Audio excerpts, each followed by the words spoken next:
मेरी बहन और मैं जंगल में गए लकड़ी जमा करने के लिए। 5 आदमी आकर मुझे इस तरह गिरफ्तार करके मुंह में एक रुमाल जैसी लगाया तो मुझे होश निकल गया।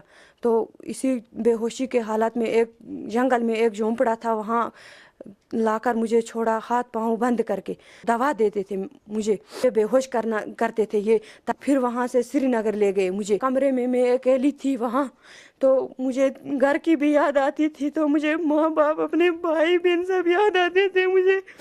उन्होंने ले गया था मुझे डराकर, क्योंकि आपने चिल्लाई, आपने किसी के पास बताई तो मारकर दरिया में फेंक देंगे। बेहोशी की हालत में उन्होंने इज्जत लूटा है कि क्या किया है वो मेरे साथ, मुझे पता नहीं। उन्होंने 10-12 आदमियों की ये साजिश थी, उन्होंने कत्ल करने के लिए, ये हमारा बाप से बदला लेने के लिए ये किया था उन्होंने। मैं चाहती हूँ उनको जल्द से जल्द सजा मिलनी चाहिए, जिन्होंने ऐसा किया, मेरी इज्जत पर दाग डाला है।